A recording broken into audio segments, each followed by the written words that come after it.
Get ready to enter the Thrive Time Show. We started from the bottom, now we here. We started from the bottom, and we'll show you how to get here. Started from the bottom, now we here. We started from the bottom, now we here.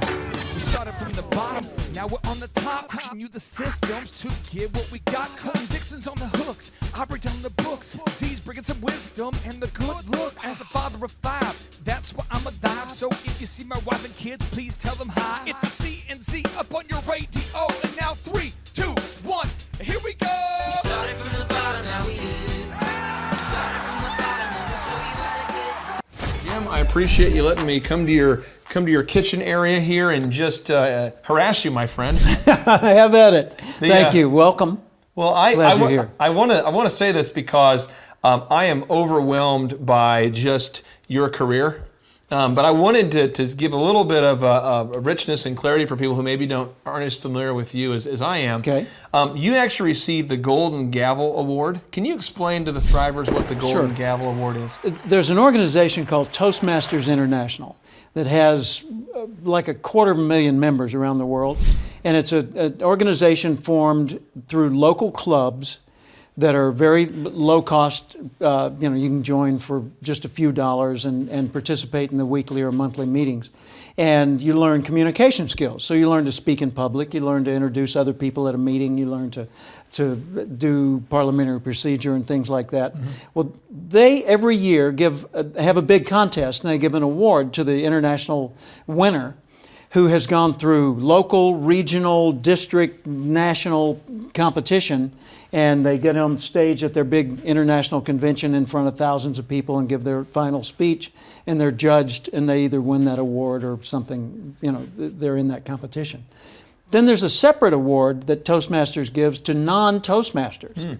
And this is called the Golden Gavel Award, and it's given to someone that they consider to be sort of symbolic of what they're all trying to be.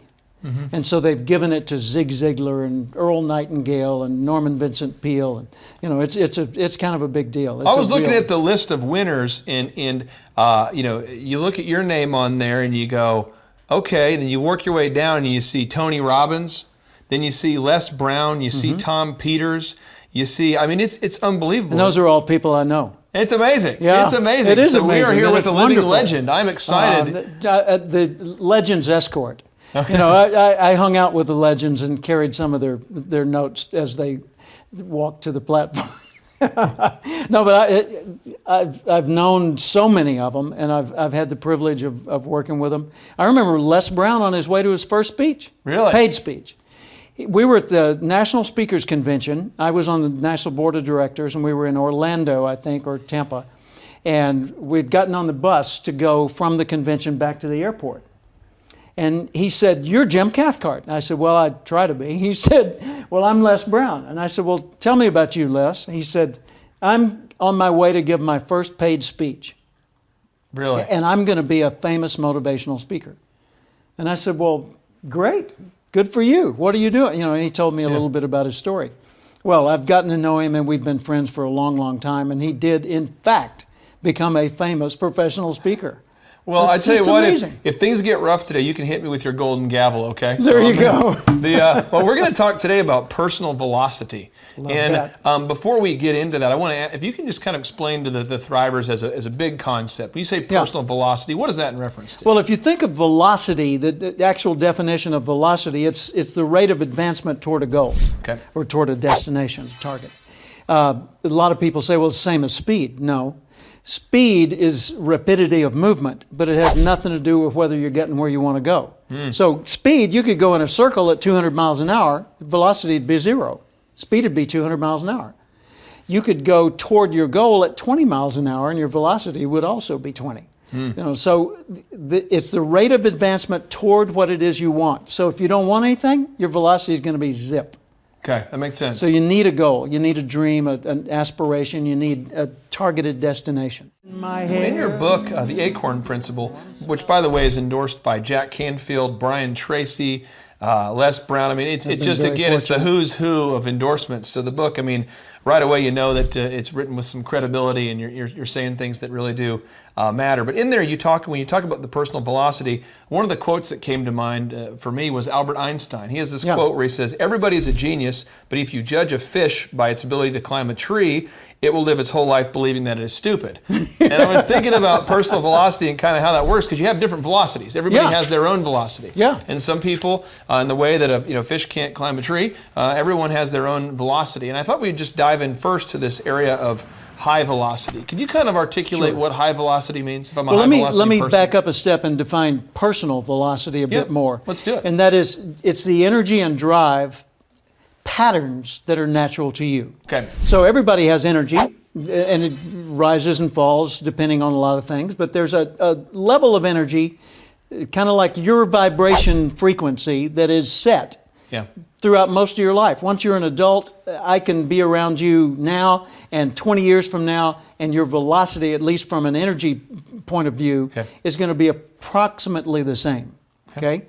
There will be moments where it's enormously greater and significantly lower, but for the most part, I will know you by the energy patterns, or kind of, I keep coming back to vibrations in my mind, thinking of the frequency at which you operate naturally. And the second factor in that, and these are mixed together to make a blend, is drive. Everyone seems to have sort of a predisposition toward a certain level of drive. So it's like you've got a natural setting inside, and if your setting is understood, you can orchestrate your life to complement that. If it's not, then you keep expecting yourself to be like somebody else who might have a different velocity than you. And drive is your desire to achieve, your willingness to face resistance and persist in order to achieve. So energy and drive combined, that's your personal velocity. Now, when you talk about, let's say, high velocity as an example, because in your book you say your drive is to be self-motivated, to work toward goals, particularly challenging goals. You have high aspirations and hold yourself and others accountable to high standards. Competition excites you and you have expectations of yourself. Your energy is allocated by always thinking about tasks, goals, and work interests. You even use leisure time to advance towards goals, whether they're personal or professional. You find inactivity to be frustrating. You prefer long hours filled with varied activity. So how do you manage? Let's say I'm a manager, and so I own a business and I have maybe 10 employees. How do you go out there and manage somebody who's high velocity different from somebody who's, let's say, low velocity? Well, a high velocity person is like having a race horse. And if you've got a race horse, you don't want that one pulling the milk wagon. Right? You want to find a way to use that racehorse's ability and its eagerness to do what it's capable of doing. And if you put it into a position that's like as a pack mule, you will not only underutilize its potential, you'll destroy it. Same thing for a person. A high velocity person is going to end up being an entrepreneur or somehow being an initiator, an achiever, a competitor, and they seek that and they thrive on it. And you can say, well, just calm down, Clay. You don't have to go that hard. Clay enjoys going that hard if he's a high velocity guy, right? So it's not that they talk about type A and type B personalities. Well, a type A personality is supposed to be this hyper, always on, overbearing person, and type B is a more mellow person, and you should be more type B with occasional bursts of type A. Well, the fact is, we are either a high velocity, moderate, or lower velocity person naturally. So how does a high velocity person find an environment for them? Find one with the maximum freedom and feedback. So like if I'm a high velocity athlete, I not only want a athletic endeavor, a sport that allows me to do what I'm capable of doing, but I also want a coach who will say, hey, slow it down. You're pushing too far on this. If you pull back just a couple of beats, your speed overall will increase and your endurance will expand. So, we need the feedback as well. That's for a high velocity person. Well, I want to ask this because I want to, again, if I'm a manager and I have a company with 10 employees, or some of the organizations we work with at Thrive have thousands of employees. Sure. Or hundreds. If you were to go in and look at hundreds of thousands. If you would look at the number of employees, let's just say you go into a typical office, there's 100 employees there. Yep. What percentage have you found of these people to be high velocity? Out of 100 people. Typically out of 100 people or out of any large sampling of people, you're going to find that there's less than 20%, closer to 10, will be the higher velocity people. But then there are degrees of that, Okay. You've got the super high velocity, the types that are like a metronome that you could use as a ceiling fan, to keep yourself and friends cool at night, those kind of people, and the hummingbirds. And then you've got high velocity that more like, as I was saying, a racehorse, that not nearly as intense as the other one.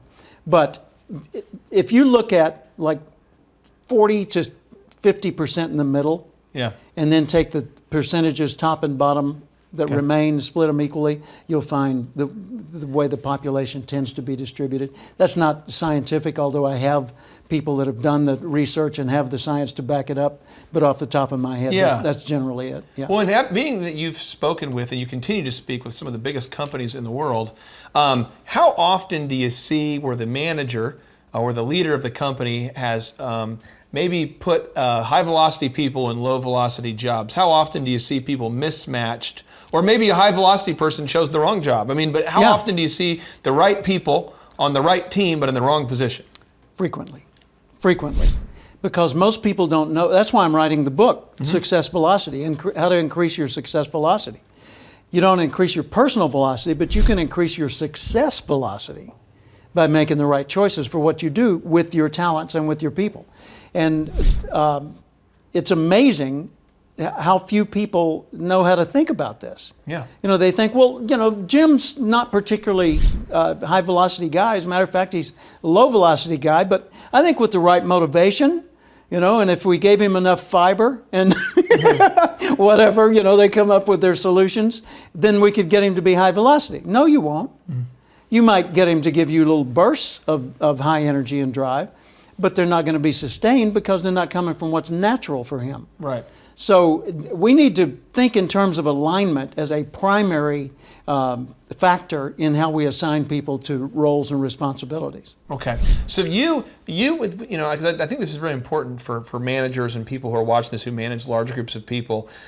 This is important that we know is it important to look at each person on your team and figure out what kind of velocity they naturally bring? Is it important to do that? Yeah, and you do that over time. You don't do that by watching them on Tuesday. Okay. You watch a person over an extended period of time, maybe weeks or months, and notice their natural patterns. Okay. Notice when they're at their best, when they tend to smile without provocation, when they seem to start really getting in the zone, so to speak. Okay.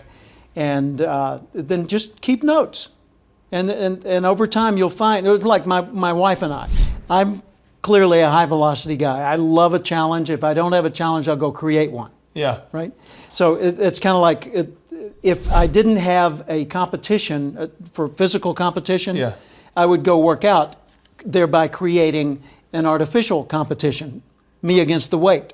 Yeah. Right? Right. So I need the challenge in order to feel fully alive. And I can relax. People say, oh, you can't chill. Yeah, I can. But when I relax, I'm doing it intentionally. Right. I didn't just disconnect and float. I disconnected intentionally for a reasonable amount of time that it's not going to get me in trouble. And I make sure I'm doing whatever I need to do to not use up my reserves of energy and drive. That 20% that's the high velocity, they're the big drivers, the go-getters. Yeah, even less than 20 when you get into people like that. Okay. That's the top 10 or top 5. And now you're getting into more of this next group where these people, you define them as moderate velocity. And that's most people. Most people. Yeah. This is kind of maybe the middle 70% here? 50 probably. Maybe middle 50, okay. Somewhere, yeah. And if you think about it, as you go about day-to-day dealings with people, most people are not intense. Most people are not lethargic. they're somewhere in between those extremes. Yeah. So for moderate velocity people, which is most people, you do what you'd usually do in managing most people. Okay. Okay. You know, all the common conventional wisdom applies. I love your descriptions because I'm reading these. I think of certain people, or I'm sure if people listening to this, they'll think of certain people. But you describe moderate velocity as being your drive is to be somewhat self-motivated. You set reachable goals, have moderate aspirations, don't demand perfection, and accept competition, although you do not require it. Yeah. You allocate your energy and balance of work and leisure. You prefer standard work days and do not require constant overtime. With a moderate mix of activities, you use leisure time to complete chores and to socialize. You find inactivity relaxing, meaning you can just lie on the beach and feel good about time spent. Let's dive into these folks here. Yeah. How do you manage Does somebody John who's or moderate? Jane Q average? How Right? do you manage moderate versus high velocity people? How do you manage them differently? That's what all of the management books going back through time have been written for. Okay. Or not all, but the vast majority of them are written for the norm. Okay. Written for most people. And so it's just help the people find meaning in their work. You know, remind them of why what you're doing matters.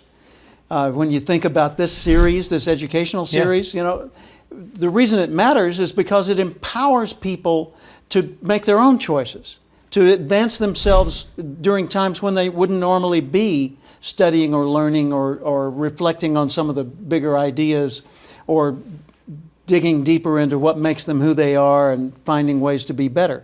So you're making a convenient mobile tool available to people to make their world a better place without them having to crank up the velocity and work their buns off and you know, commute across town to attend. I have done consulting with clients for years. A lot of them, for some reason, I'm really in the medical field. I do a lot of consulting with basically cosmetic surgeons and neurologists and that kind of thing. Mm-hmm. And one of the guys, he said it best. He goes, "I pay you to read all those case studies and all those books, so that I don't have to. Yeah. So just tell me what I need to do."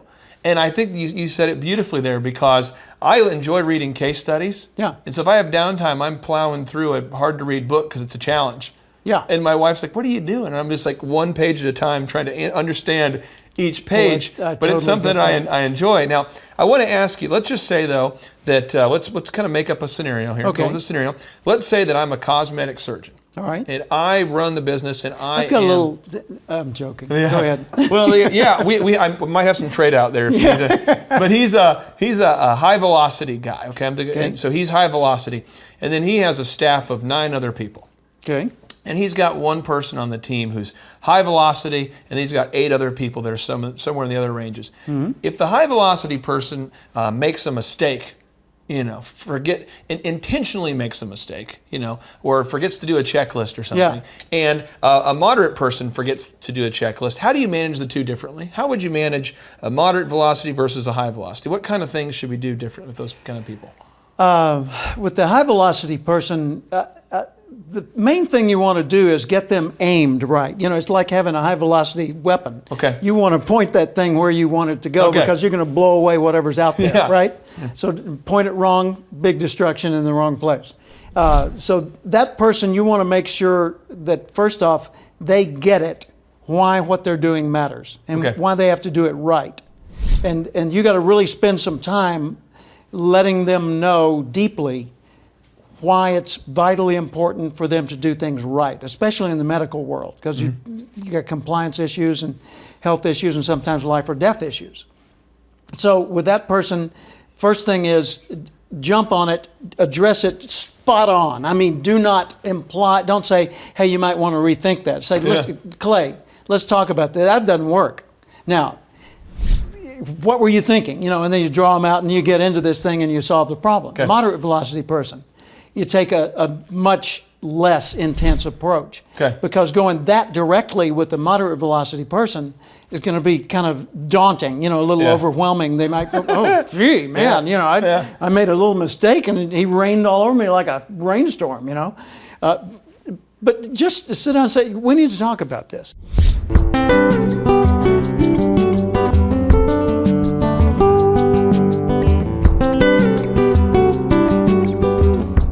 I think it's funny, but I have partnered with a lot of different people over the years, and a lot of the guys I partner with are high velocity, like these business owners. Well, and the like attracts like. If you're an achiever, you're attracted to other achievers and vice versa. It's just funny because my wife sometimes will be hanging out with their wives, or their wife, and they'll be hanging out. And my wife will go, I can't believe he said that to you. Or, dude, he's so intense. Or my daughter, she's 10, and she was at one of the meetings, and she was in the living room while we were talking, and we get in the car, and she says, Dad, he yelled the entire time. And he wasn't yelling. That's the way he talks, you know. But it's just interesting. So now with the moderate velocity, okay. So this person, you said with the high velocity, you basically want to be direct with them. You want to tell them why it matters. They have to deeply understand and address it now. Now. Yeah. Don't let it wait. Don't ever gunny sack or accumulate things with a high velocity person. Just problem.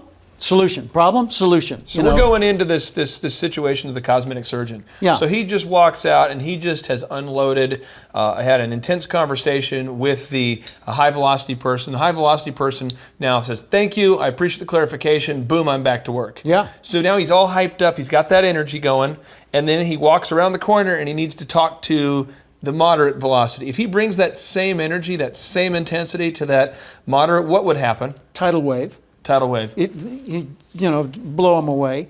Okay. And they say, man, I don't know what I did today, but jeepers, I'm not going to do that again. Well, how you're not going to do that again when you don't even know what it was?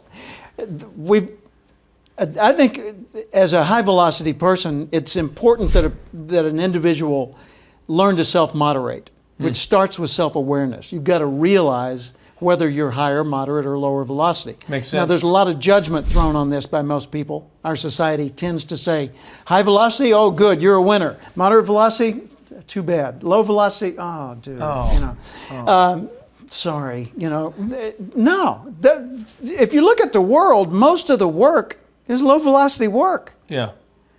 And, who's going to work on an assembly line if all you've got is high velocity people? I do high velocity Nobody. typing. You should see me type. It's, bam, bam. It's just the loudest thing in the world. It's just aggressive. It's a good thing it's digital. It's just because if it were still mechanical, you'd have keys sticking on the typewriter. My wife jokes with me all the time. She's like, "You're the most intense typer ever." It's like, just jamming. Now, Lee Iacocca, who's obviously the legendary CEO of Chrysler back in the day, who, by the way, has the most coincidental name in the world. Iacocca, right? It's an Italian name. Okay. All right. I am chairman of Chrysler Corporation of America. What? That's incredible. Yeah, somebody That's awesome. noticed that and told him about it, and he too was shocked. Yeah. But what a perfect name for a guy like him, and he was clearly high velocity all the time. Well, we have a lot of the thrivers around the world are folks who are in their they're business owners or they're managers. And so you got a lot of thrivers who are in that 30s to 60s range there.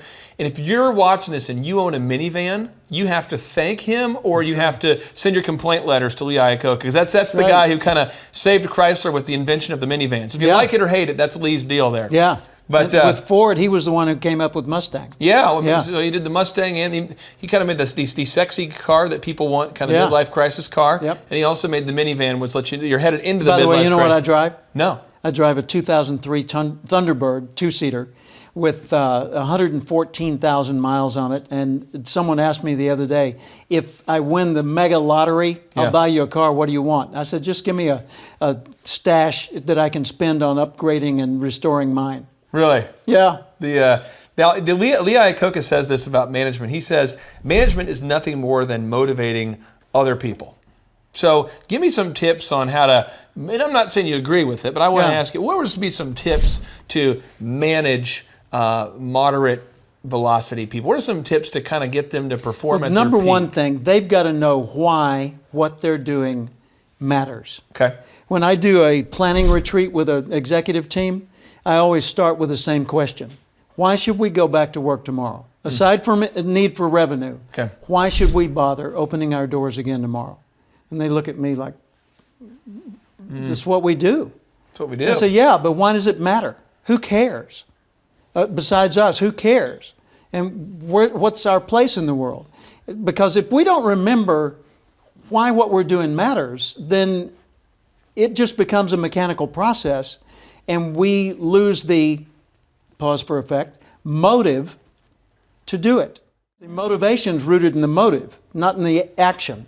So motive and action, that's motivation. Mm-hmm. If you focus only on the action, you're treating people like machines, and they'll behave like machines. And they'll care about as much as machines do, right? But if you address the motives and you stimulate the motives, then everything changes. For example, the cosmetic surgeon. Yeah.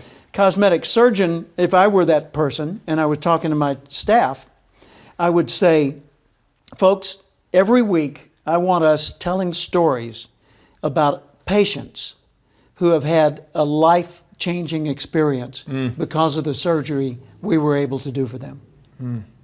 And then every week I would have people telling, I just heard from so-and-so the other day, and they were so much more confident and so much more full of life because they had had that scarring, and we were able to remove that, and now they're not self-conscious. Yeah. And the life is so much better. Or another person, you tell whatever it happens to be. Those are the things that put meaning into what we do. So you need meaning, and then you need to know somebody cares about you. Yeah. So I've got to show you, my fellow worker, that I care enough about you to respect and listen to you and take care of you. And I want to unpack that, because as you were saying that, it kind of two big questions I think a lot of thrivers would want to ask you here. Okay. Is if somebody is watching this is a high velocity person, their motive... And the likelihood is strong that that's the case. Yes. And their motive, though, I'll give you an example. So let's go back to that cosmetic surgeon example. Sure. So let's say the motive of the cosmetic surgeon at first was to help people, and now as he's advanced in his career and he's kind of in the twilight of his career, the peak of his career, his motive is to now pay off that building, buy that lake house, go on that trip, pay for his kids' college. All that stuff takes money. So he's thinking about, let's improve the profit margin, let's increase the number of patients we can see, let's increase the efficiency. My motive is to make more money. Now, Typical business scenario.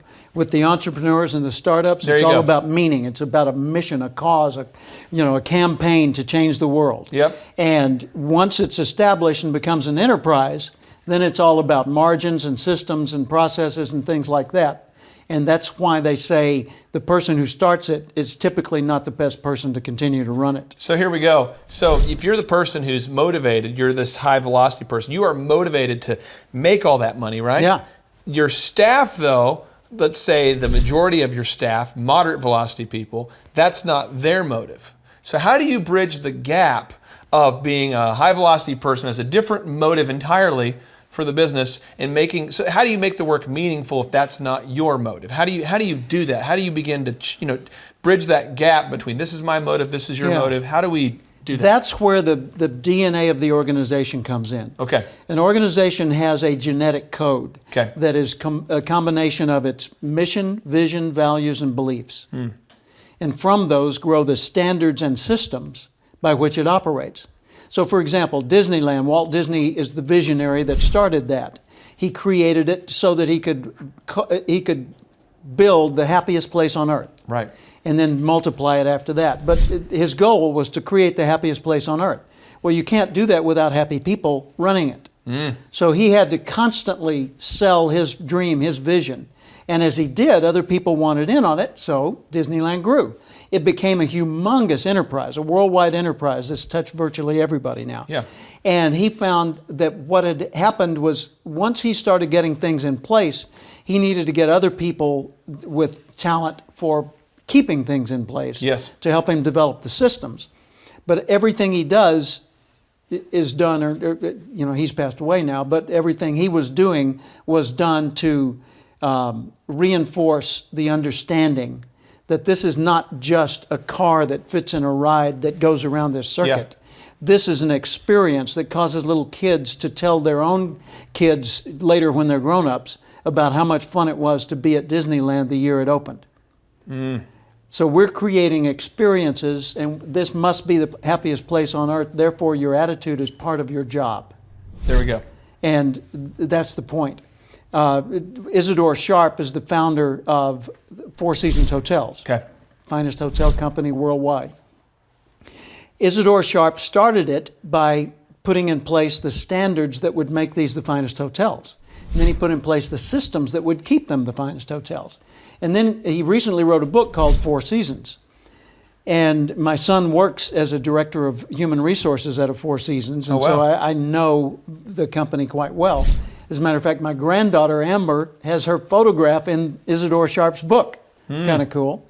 But Isidore Sharp said that he found that after he built his company to a very high, highly functional level, his job had changed.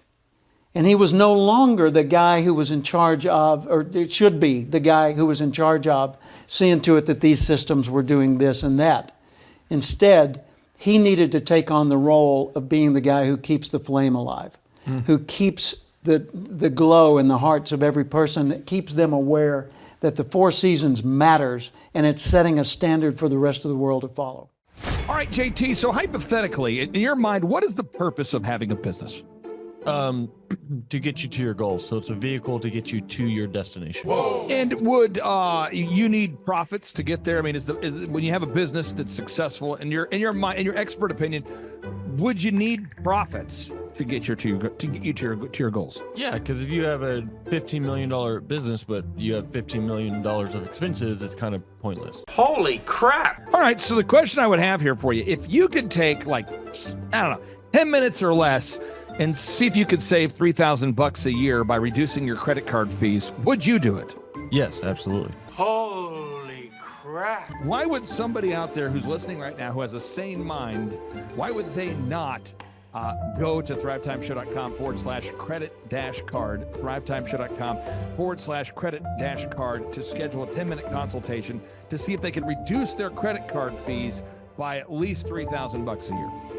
Why would they not do it? Yeah, why would they not do it? Maybe because they didn't understand how you said the website. This tree is a symbol of the spirit of the Griswold family Christmas. No, that's clear. Okay, so that could be true. So I would encourage everybody to check out thrivetimeshow.com/credit-card, thrivetimeshow.com/credit-card. What would be another reason why someone would not be willing to take 10 minutes to compare rates to see if they could save $3,000 or more on credit card fees? Maybe they think it is a waste of time and that it won't.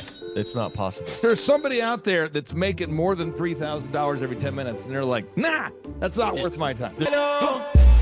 We getting there, right money. We getting there, right money. There's probably someone out there that would think that. Well, I'll just tell you, folks, if you're out there today and you're making less than $3,000 per 10 minutes, I would highly recommend that you go to thrivetimeshow.com/credit-card because you can compare rates, you can save money. And, you know, the big goal, in my opinion, of building a business is to create time freedom and financial freedom.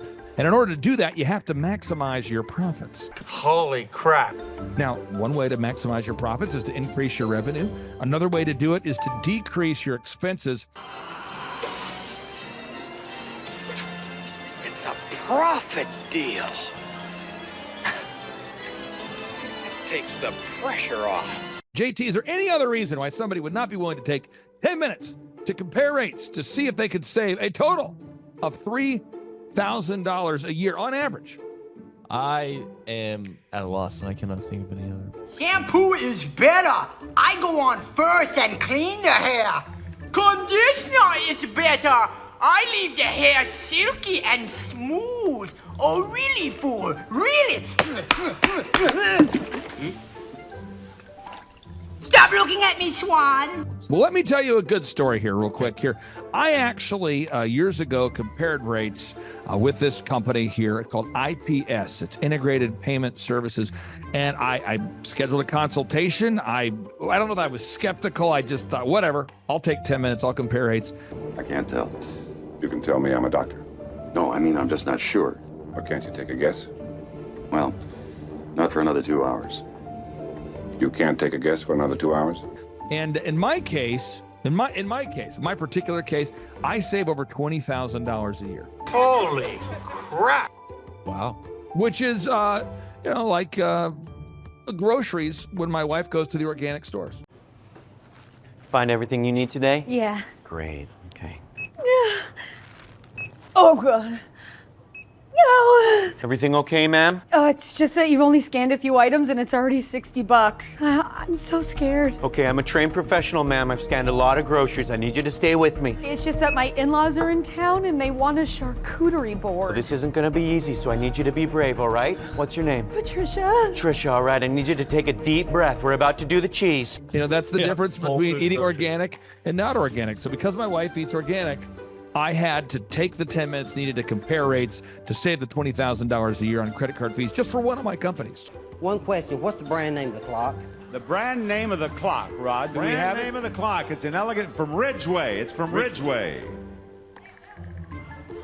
Let's buy the clock. And sell the fireplace. So I encourage everybody out there, go to thrivetimeshow.com/credit-card. You schedule a free consultation, request information. A member of our team will call you. They'll schedule a free consultation. It should take you 10 minutes or less. And then they're going to compare rates and see if they can't save you more than $3,000 a year off of your credit card processing. You were hoping what? I wouldn't owe you money at the end of the day. No, you don't owe us money. Because at the end of the day, the goal of a business is to create time freedom and financial freedom. And in order to do that, you need to create additional profits.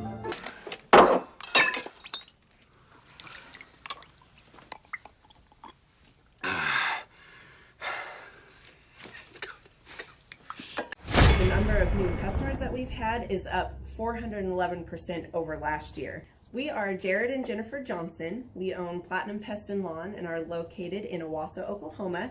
And we have been working with Thrive for business coaching for almost a year now. Yeah. So what we want to do is we want to share some wins with you guys that we've had by working with Thrive. First of all, we're on the top page of Google now. Okay. I just want to let you know what type of accomplishment this is. Our competition, Orkin, Terminex, they're both $1.3 billion companies. They both have 2,000 to 3,000 pages of content attached to their website.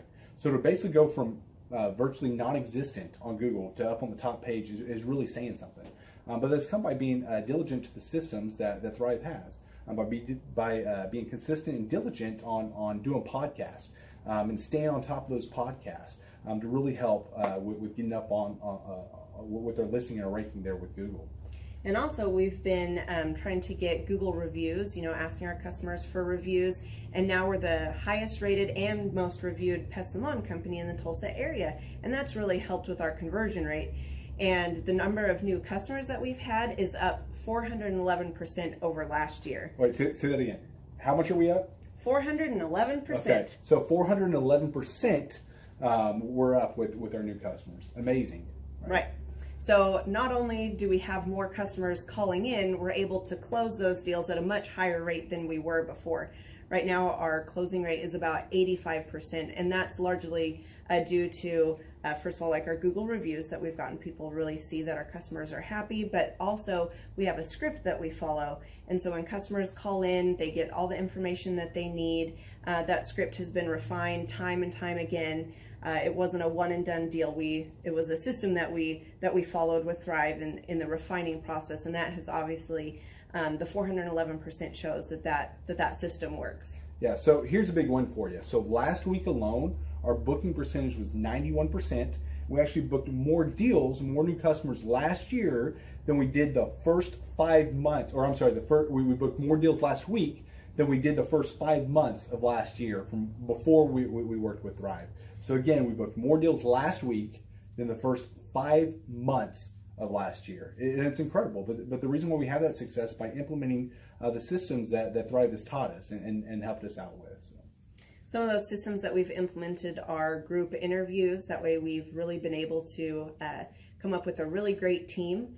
We've created and implemented checklists. That way everything gets done and it gets done right. It creates accountability. We're able to make sure that everything gets done properly, both out in the field and also in our office. And also doing the podcast, like Jared had mentioned, that has really, really contributed to our success. But that, like I said, the diligence and consistency in doing those and that system has really, really been a big blessing in our lives.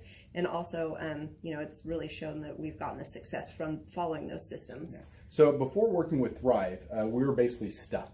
Really no new growth with our business. And we were in a rut, and we didn't know. The last 3 years, our customer base had pretty much stayed the same. We weren't shrinking, but we weren't really growing either. Yeah, and so we didn't really know where to go, what to do, how to get out of this rut that we're in. But Thrive helped us with that. You know, they implemented those systems. That they taught us those systems. They taught us the knowledge that we needed in order to succeed. Now it's been a grind. Absolutely, it's been a grind this last year. But we're getting those fruits from that hard work and the diligent effort that we're able to put into it. So again, we were in a rut. Thrive helped us get out of that rut. And if you're thinking about working with Thrive, quit thinking about it and just do it. Do the action, and you'll get the results. It will take hard work and discipline, but that's what it's going to take in order to really succeed. So we just want to give a big shout out to Thrive, a big thank you out there to Thrive. We wouldn't be where we're at now without their help. Hi, I'm Dr. Mark Moore. I'm a pediatric dentist. Through our new digital marketing plan, we have seen a marked increase in the number of new patients that we're seeing every month, year over year. 1 month, for example, we went from 110 new patients the previous year to over 180 new patients in the same month. And overall, our average is running about 40 to 42% increase month over month, year over year. The group of people required to implement our new digital marketing plan is immense, starting with a business coach, videographers, photographers, web designers. Back when I graduated dental school in 1985, nobody advertised. The only marketing that was ethically allowed in everybody's eyes was mouth-to-mouth marketing. By choosing to use the services, you're choosing to use a proven turnkey marketing and coaching system that will grow your practice and get you the results that you're looking for. I went to the University of Oklahoma College of Dentistry, graduated in 1983, and then I did my pediatric dental residency at Baylor College of Dentistry from 1983 to 1985. Hello, my name is Charles Kolaw with Kolaw Fitness. Today I want to tell you a little bit about Clay Clark and how I know Clay Clark. Clay Clark has been my business coach since 2017. He's helped us grow from 2 locations to now 6 locations. We're planning to do 7 locations in 7 years and then franchise. And Clay has done a great job of helping us navigate anything that has to do with like running the business, building the systems, the checklists, the workflows, the audits, how to navigate lease agreements, how to buy property, how to work with brokers and builders. This guy is just amazing. He's this kind of guy has worked in every single industry. He's written books with like Lee Cockrell, head of Disney, with the 40,000 cast members. He's friends with like Mike Lindell. He does Reawaken America tours where he does these tours all across the country where 10,000 or more people show up to some of these tours. On the day-to-day, he does anywhere from about 160 companies. He's at the top. He has a team of business coaches, videographers, and graphic designers and web developers, and they run 160 companies every single week. So think of this guy with a team of business coaches running 160 companies. So in the weekly, he's running 160 companies. Every 6 to 8 weeks, he's doing Reawaken America tours. Every 6 to 8 weeks, he's also doing business conferences where 200 people show up, and he teaches people a 13-step proven system that he's done and worked with billionaires, helping them grow their companies. So I've seen guys from startups go from startup to being multimillionaires, teaching people how to get time freedom and financial freedom through the system. Critical thinking, document creation, putting it into organizing everything in their head to building into a franchisable, scalable business. Like one of his businesses has like 500 franchises. That's just one of the companies or brands that he works with. So amazing guy, Elon Musk kind of like smart guy. He kind of comes off sometimes as socially awkward, but he's so brilliant and he's taught me so much. When I say that, like Clay is like, he doesn't care what people think when you're talking to him. He cares about where you're going in your life and where he can get you to go. And that's what I like most about him. He's like a good coach. A coach isn't just making you feel good all the time. A coach is actually helping you get to the best you. And Clay has been an amazing business coach. Through the course of that, we became friends. I was really most impressed with him is when I was shadowing him one time. We went into a business deal and listened to it. I got to shadow and listen to it. And when we walked out, I knew that he could make millions on the deal. And they were super excited about working with him. And he told me, he's like, I'm not going to touch it. I'm going to turn it down because he knew it was going to harm the common good of people in the long run. And the guy's integrity just really wowed me. It brought tears to my eyes to see that this guy, his highest desire was to do what's right And anyways, just an amazing man. So anyways, impacted me a lot. He's helped navigate anytime I've got nervous or worried about how to run the company, or you know, navigating competition and an economy that's like, I remember we got closed down for 3 months. He helped us navigate on how to stay open, how to get back open, how to just survive through all the COVID shutdowns, lockdowns. I'm Rachel with Tip Top Canine, and we just want to give a huge thank you to Clay and Vanessa Clark. Hey guys, I'm Ryan with Tip Top Canine. Just want to say a big thank you to Thrive 15. Thank you to Make Your Life Epic. We love you guys, we appreciate you, and really just appreciate how far you've taken us. This is our old house, right? This is where we used to live a few years ago. This is our old neighborhood. See, it's nice, right? So this is my old van and our old school marketing, and this is our old team. And by team, I mean it's me and another guy. This is our new house with our new neighborhood. This is our new van with our new marketing, and this is our new team. We went from 4 to 14, and I took this beautiful photo.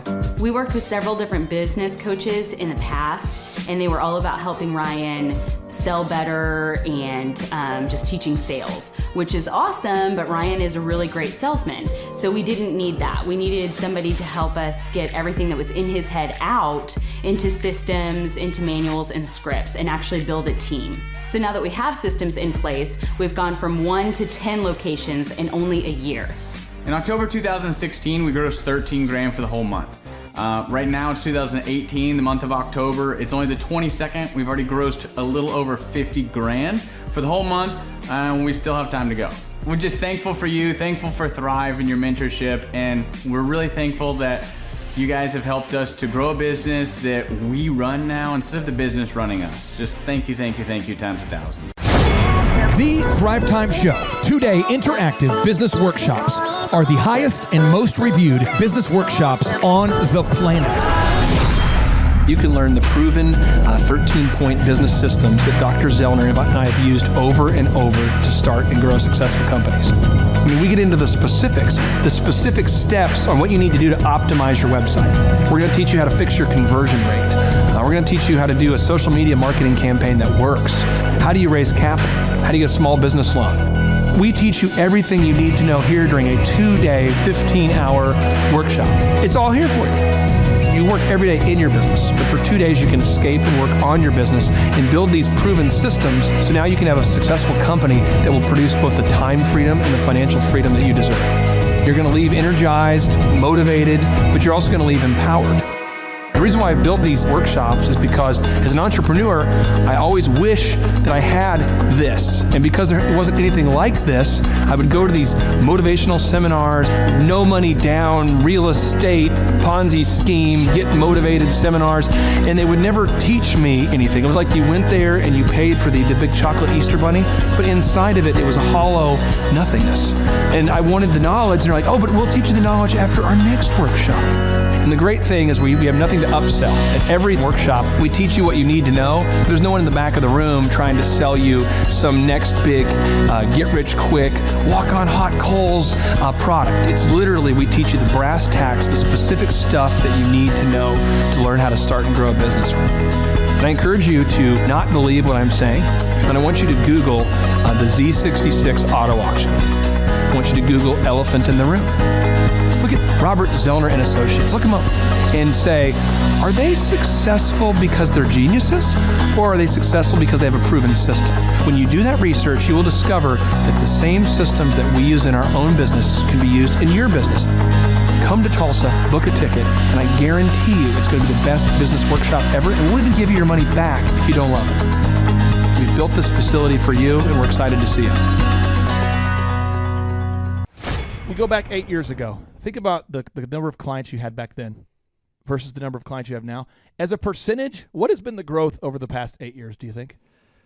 We got to inspire somebody out there who just doesn't have the time to listen to their calls. Okay, so Clay, it's like I would go up and down from about $10,000 a month up to about $40,000, but it's up and down roller coaster, and so now we've got it to where we're in excess of 100 clients. That's awesome. And so I would have anywhere from 5 clients to 20 clients on my own with networking, but I had no control over it. I didn't, without the systems, you're going to be victimized by your own business. For somebody out there who struggles with math, if you, let's say that your average number of clients was 30 and you go to 100, as a percentage, what is that?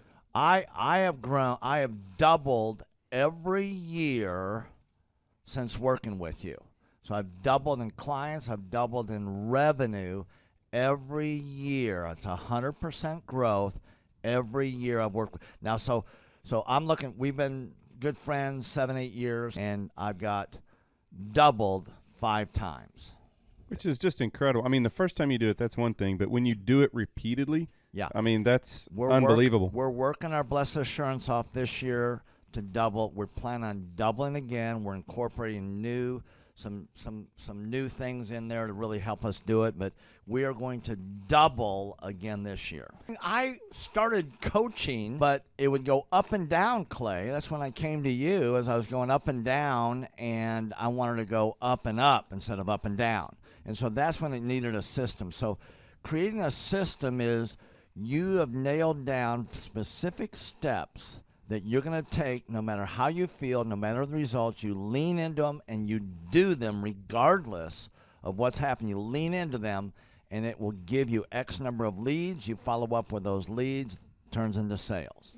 Well, I tell you, it's if you don't have a script and you don't have a system, then every day is a whole new creation. You're creating a lot of energy just to figure out what are you going to do. Right. And the best executives, Peter Drucker is a father of modern management. He said the most effective executives make one decision a year.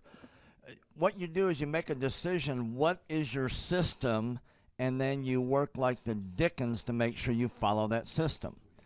And so that's really what it's all about. So with a script here, we have a brand new gal that just came in working for us. She nailed down the script, and she's been nailing down appointments. Usually we try to get one appointment for every 100 calls.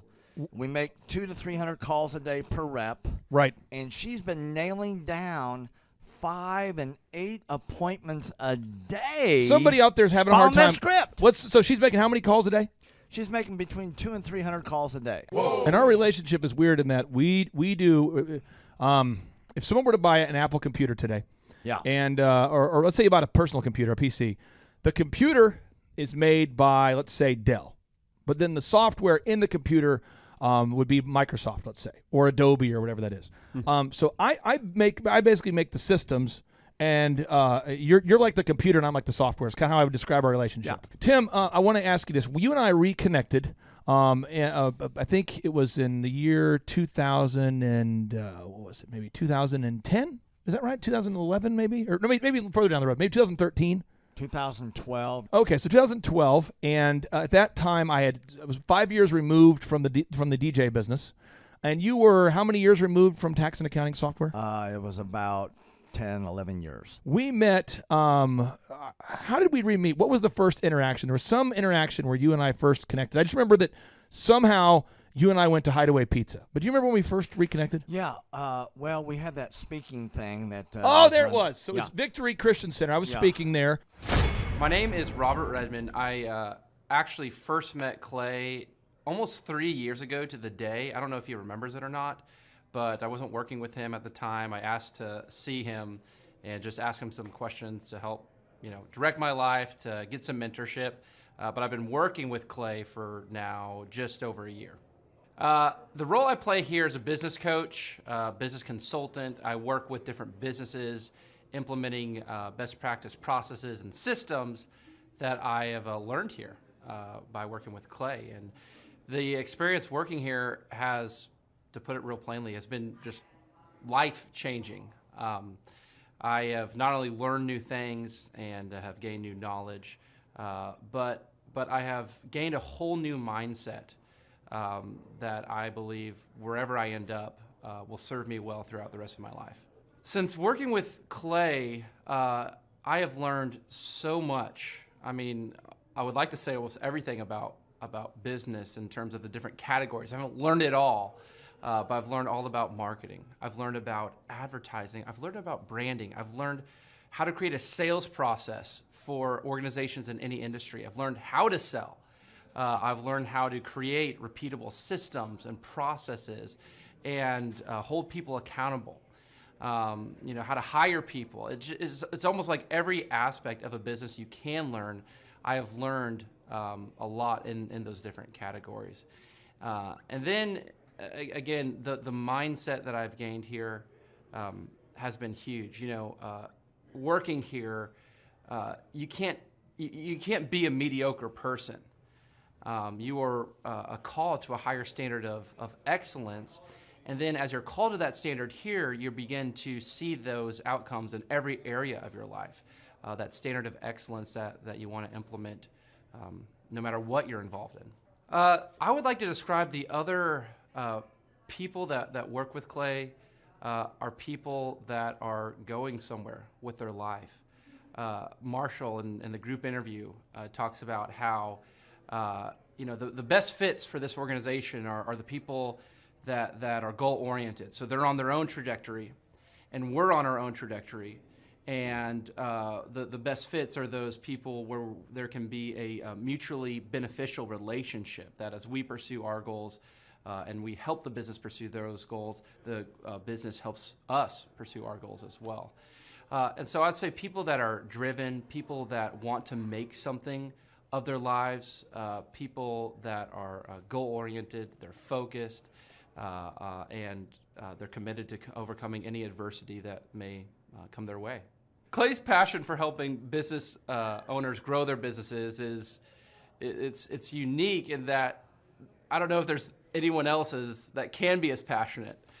You know, whenever a business starts working with Clay, it's almost as like Clay is running that business in the sense that he has something at stake.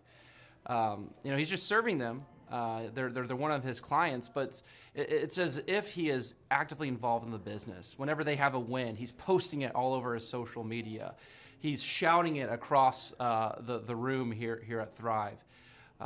You know, he's sending people encouraging messages. He can kind of be that life coach and business coach in terms of being that a motivator and that champion for people's businesses. It's again unique because there's no one else I've seen get so excited about and passionate about other people's businesses. The kind of people that wouldn't like working with Clay are people that are satisfied with mediocrity.